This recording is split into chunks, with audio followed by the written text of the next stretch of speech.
friends, how are you today? I am Ashley Marie and welcome to the Sirens Lagoon. Today we're going to be talking about poltergeists. How convenient, right? Because they're here. Okay, so yes, poltergeist. We're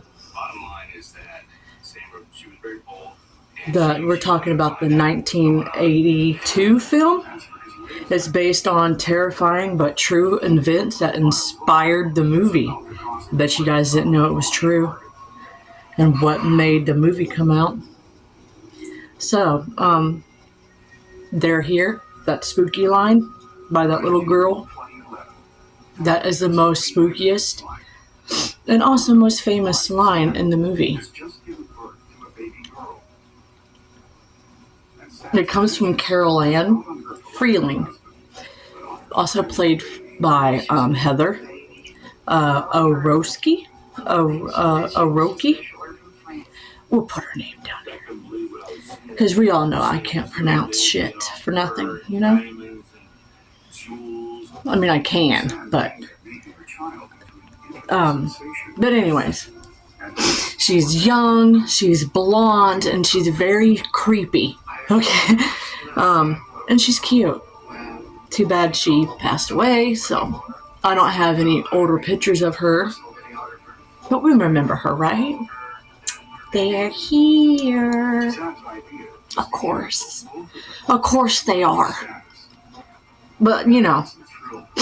So she's referring to are terrifying and they're ghosts who've come to her suburban house through a portal, and with them as come into known as the Beast. So I'm assuming they turn into something like the Beast. I don't know what that means, but just love how I use a complexion stick and my nose is still red. Everything I've used, which I did use off camera, I will put in the description box below in case you are wondering. Sorry, I forgot to mention that.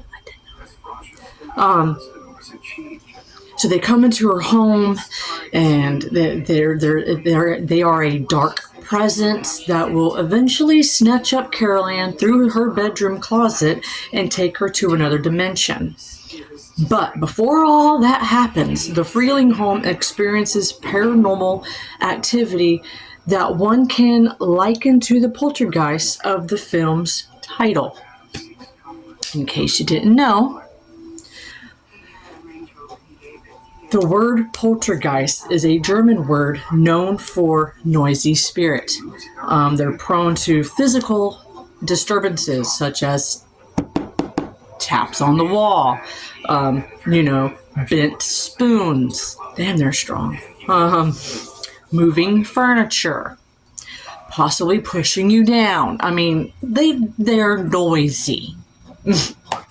There have been thousands of real life reports about poltergeists and their activity. So yeah, there's been thousands reported cases all around the world, and such cases loosely inspired the film Poltergeist. So here's everything you need to know about the Herman house and the terrifying things that happened back then in 1958. So stick around, y'all. Grab a cup of JoJo and do your makeup with me, or just sit and watch me be a loose cannon. Okay, bye. What happened? What happened at the Herman's house, you ask? I'm getting to that part, okay? Just wait. So, on the evening of February the 3rd, 1958, Bigfoot came. I'm just kidding, did not. A man named James Herman. Now, I don't know if I'm saying the last name right, so I'm going to put the names down here too. I know his name is James, but I'm saying the last name. Because we all know, if you have been with me through this long, that you know that my pronunciations of words are, I try, okay? Damn it, I do. So it come from James Herman from Seaford, Long Island, New York. I fucking executed that awesomely. So yeah, he's received a telephone call at work from his wife Lucille. She informed him that she and her teenage children, Jimmy and Lucy, heard a series of popping sounds coming from various spots around the house. When they investigated, they found uncapped bottles of several substances completely upended in many different rooms, including a vial of holy water which spilled all over a bedroom dresser. When I got to that point, when I was doing the research, I'm like, what are they doing with holy water? And then I was like, why is it open? And I'm like, well, of course, the poltergeists happened to, unscrew a cap. Smart people, or whatever they are. So it spilled all over a dresser. So Herman, skeptical of the whole thing, devised his family to stay calm and to keep the occurrences to themselves, because they don't want to bring out chaos, like them people are crazy. Have you heard about them Hermans? Yeah, they got ghosts. People talk, okay? And he believes that some prankster teenage kids got into the house to spook the family. It was important to him to keep things under control. But 5 days later, the same thing happened again. And the next day, it happened again and again and again. And this time, Herman watched the terror for himself. He said that he, pretend this is a water bottle, and it just unseen hand drags it across the table or wherever, in his bathroom.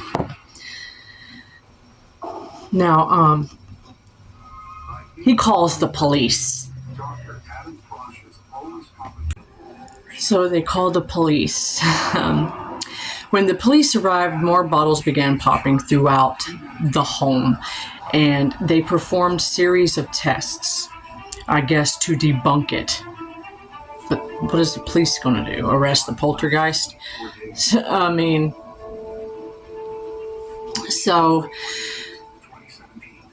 they wanted to rule out, any type of radio frequencies or electrical disturbances, transmissions, So the bottles were not warm or otherwise charged. Whatever was happening to them could not be explained with logic. On February 17th, a priest came to bless the home. So what was the public's reaction, you say? So news of the activity of the Herman's house spread like wildfire. And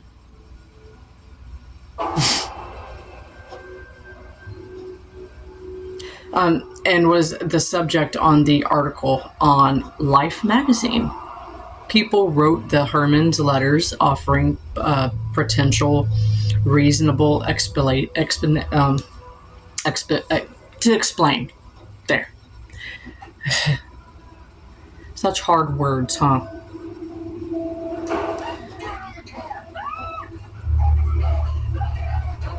I'm watching true crime. Sorry. This is what was it called? Your Worst Nightmare?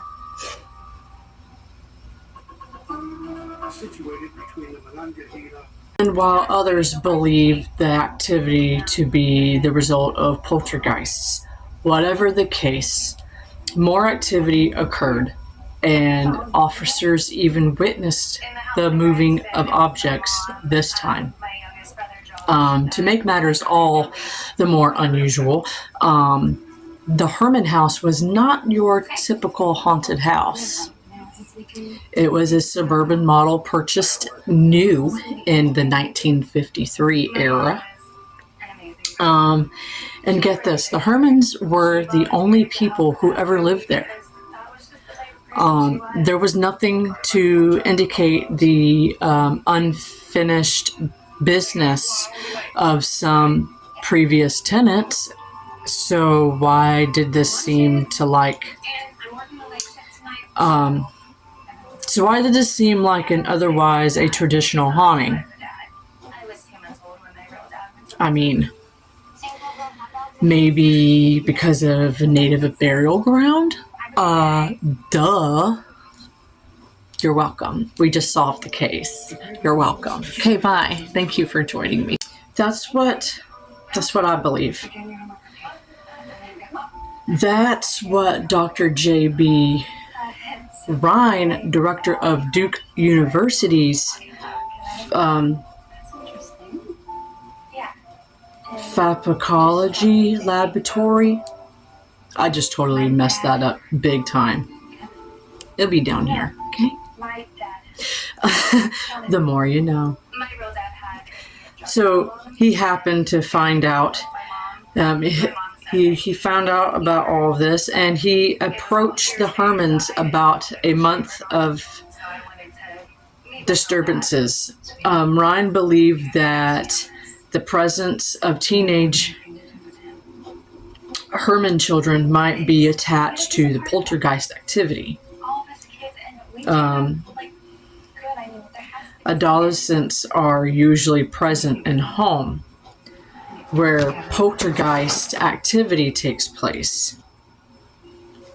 He brought some of his colleagues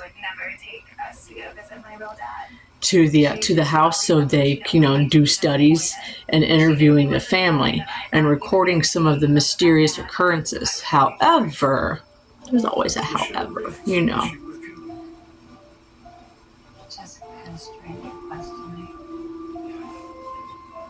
Shortly after their arrival, the activity increased. Like it stopped. Like, I don't want anyone videoing me. No more investigations. So, so at in all, there were about 70 documented reports of unusual activity in the house between February 3rd and March 10th. The family eventually moved away years later. The daughter, Lucy, or I'm assuming her name was Lucille as well, because they called her Lucy. So that's interesting. Give your whatever. So she came about, she made an appearance in a documentary called Real Fear, The Truth Behind the Movies, which aired on the Triller Network. Another Home was the subject of some documentaries. Of the notorious Amityville Horror House is only about 7 miles away from the Herman's home. That is freaking awesome. Now, I know that house is really haunted. They want to say that the new tenants that live there don't experience anything, but I call BS on that. So, yeah, that's cool how that house is like 7 miles away from the Herman's home. It's pretty damn cool. So how did the events inspire poltergeist, you ask? I'll explain. Look at this. Isn't that cute? Let's get this out the way. And it's on the thing itself. It's very cute. It's adorable. So we're going to take... I'm assuming... Okay, I got this in my... one of my ISPY bags. So this is BB 1020. I have no idea what that is. Okay. I'm gonna use this as a you know, for my blush, because I have no idea what it is. So we're just gonna dab it right in there. Ooh. Okay. Okay, that's pretty. You know, I never tried out this stuff yet, but wow. Oh my god. I love it. Okay. You hear my cat? She's underneath my son's bed. Nope, she's right there. Hi. Sorry for me burping too much. Hi. What are you scared for? She's scared. This is new to her. So, what did the events inspire Poltergeist, you ask? How did it? So, fans of 1982 Tub Hoofer director Steven Spielberg. Remember him? Remember that guy? Call me Stacy. You know my name. Sorry. I'm an Aquarius. I'm not going to blame that on that. So, well, okay, so he produced the horror film Poltergeist, well recognized of the Herman story. It sounds similar to, let me turn the page. Oh, look at Sally. Isn't she cute? She's cute. I got notes, okay? Not every YouTuber does that. I'm just going to blend you right into my eye. That's what I do with my blush. Just blends it all up in it. This is a good blush. This is a good, whatever it is. It's from Espy. Not sponsored. So this is similar to what the Freeling family goes through. Have you seen the movie? It's similar to that. I myself love 80 horror movies. I do. I'm a big FNAF of, I said FNAF. I'm a big fan of slasher, okay? And a lot of paranormal movies. I have a lot up there. In games, you know. So let's unleash, let's refresh your memory to the movie. A happy family moves into a new suburban home with their children and quickly notice disturbance, noises, bent utensils, objects moving about. Then the activity increases. They seek help from a local university's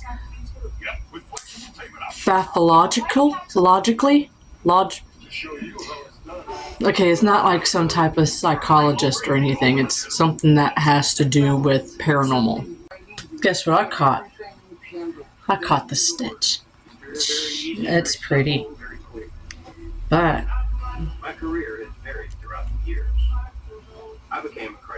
this is a highlighter. It's gorgeous. So when I learned about my heart valve failure, I trusted the heart valve team when they said waiting to be dead. I got it. It does get dusty from time to time. You gotta, you know, dust it off. Okay, so let me take a sip of this, and we'll go into that.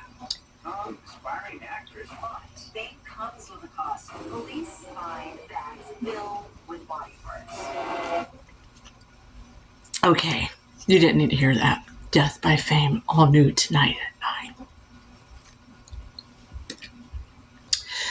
So,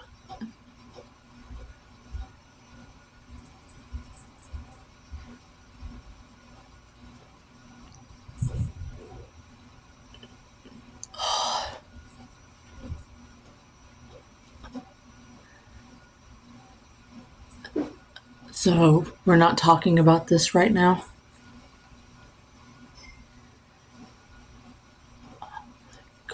Okay. So yeah, she's some type of I don't know how to pronounce that.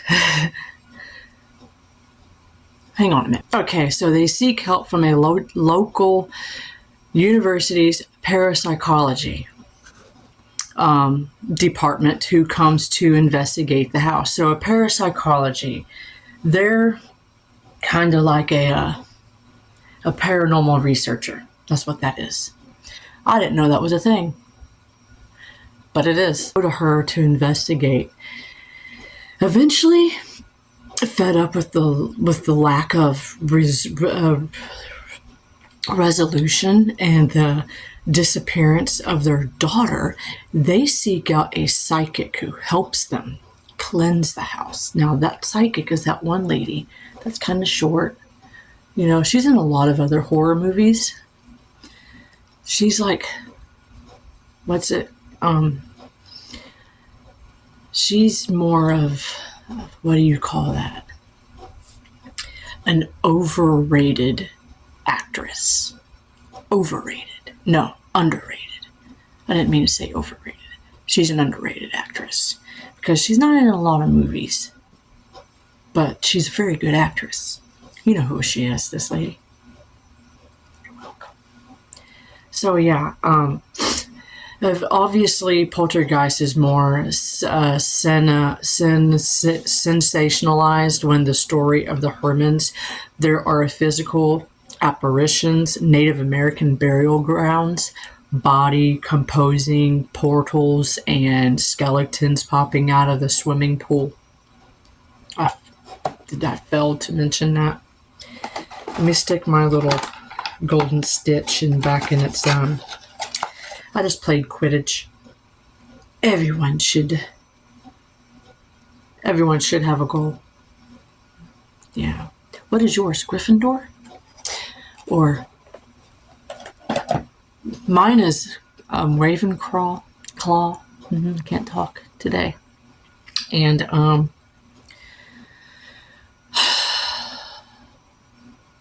Slytherin. Ravenclaw and Slytherin are my favorites. It's my very much favorite. Because you got Professor Snape. Then you got Dumbledore and his little phoenix that he's got in his, closet. So, I mean, I don't know. So, yeah. And then the film is also said to be cursed. Stars Dominic Dune. Or is it Dominique? And Heather. Okay. Dominic Dune and Heather O'Rourke both passed away very young, and another mysterious activity was reported on set. But, that's pretty sad. I didn't know that one person died. I wonder if that was I have to look that up. I don't have many pictures of Heather. She was a cute little girl. I don't know what she died of, but they said the film was cursed. Just like, with Wizard of Oz, it's cursed too. So we're going to go into this little box. And this is lipsticks. Okay. But one you can use as a bronzer, because I saw it happen. And blush, but I'm not doing that. So, but it's definitely a story that follows Poltergeist more than the Hermans. The real people who loosely inspired the film, Lucy Herman, told HuffPost Weird News, "I never saw Poltergeist. The release of Real Fear, the truth behind the films. I felt I had my own nightmare." End quote. That's all I have on Poltergeist. But I can tell you a short story that's spooky that I did while I do my eyes. I'm sorry. It wasn't a whole lot of research on Poltergeist, but it was cool to do. So, do you think it was true? What do you feel? There was other cases on that as well. With The Conjuring. No, is it The Conjuring?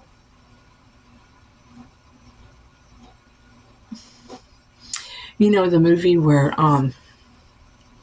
they go to London and help out this family, and the the woman ends up finding the nun downstairs in the basement, and they're playing that song, the Crooked Man song, and the spirit is talking to the little girl. I'm assuming that's Conjuring. Is it? No, I don't remember. Comment below.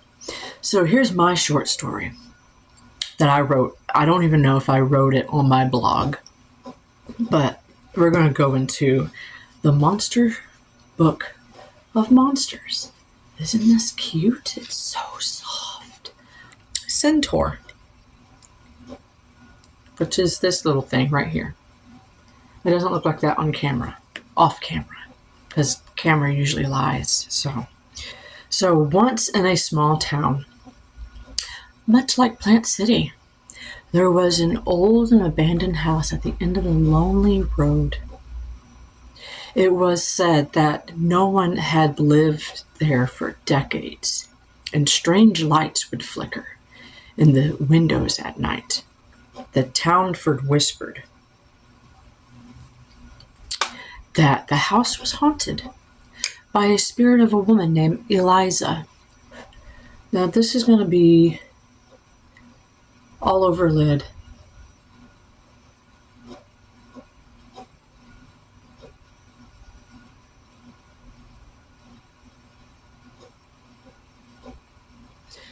And it's kind of pretty.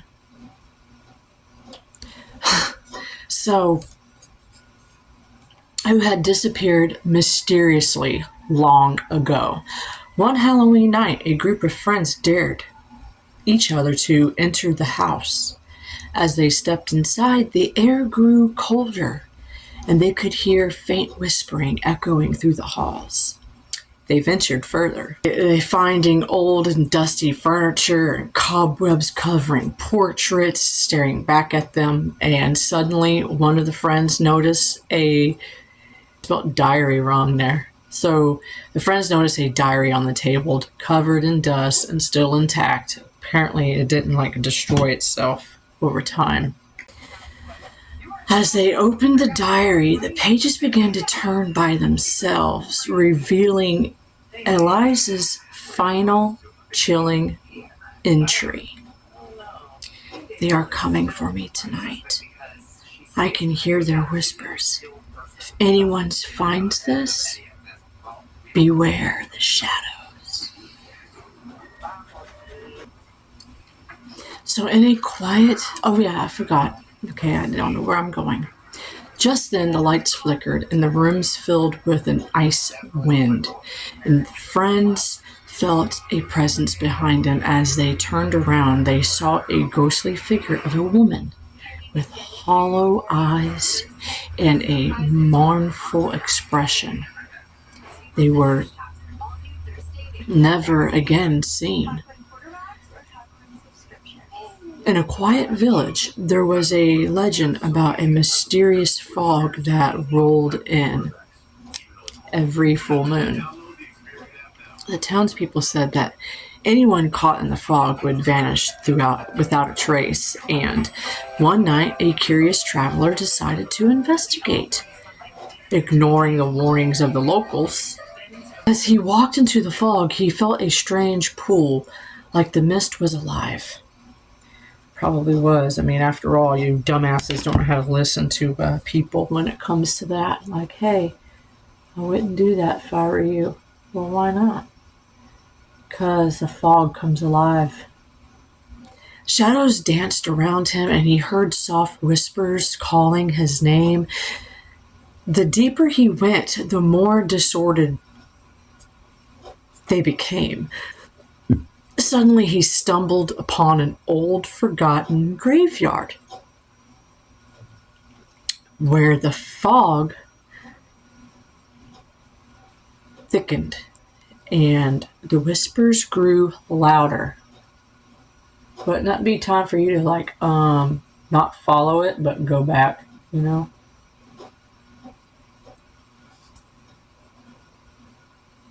I have no idea what I'm doing, but we're going with the flow. So in the center of the graveyard stood an ancient stone, glowing faintly as he approached. He realized it was covered in names of those who had disappeared over the years. Just as he touched the stone, the fog swirled violently, and he felt a cold grip on his shoulder. That would be time for me to get the fuck out. So that's a pretty highlighter. We're going to use Herald here. We're going to stick that in the corner of my eye, right there. The next morning, the villagers found his belongings at the edge of the fog, but he was never seen again. So to this day, the warn travelers to stay away when the fog rolls in, for it's said that the spirits of the lost are still searching for company. Join me in the shadows in a forest not far from here, where was a tate of a ghostly figure was as known as the Whispering Willow. It was said that the moonlit nights a soft, eerie whisper could be heard coming from the ancient willow tree deep within the woods. The townspeople avoid that area, believing it to be cursed. Brave soul, a young woman named Lili, decided to investigate the legend. Armed with only a lantern, she ventured into the forest as the moon rose high in the sky. As she approached the willow tree, the whispering grew louder, filling the air with a haunting melody. So Lili reached out to touch the tree, and suddenly the whispers stopped. The forest fell silent, and a chilling ran down her spine just as she turned to leave. A ghostly figure emerged from the shadows, its face hidden beneath a veil of darkness. The figure beckoned to Lili, its voice a mirror whisper, "Join me in the shadows." Terrified yet intrigued, Lili hesitated, unsure of what to do. In a moment, the figure vanished, leaving behind only the rustling of leaves in the night breeze. I love it. Absolutely freaking love it. I wasn't planning on... Harry Potter. I was going to go for Bailey Sarians, but I'm like, her inspiration can wait. This is my own creative look today. I hope you enjoyed the true story of Poltergeist. Sorry, wasn't a lot of information on that. I figured they wouldn't be. And I hope you guys enjoy the rest of your week. Make good choices. Don't do something I wouldn't do, or it will come back and find you. It always does. In the meantime, I will see you guys later in the next video. Bye!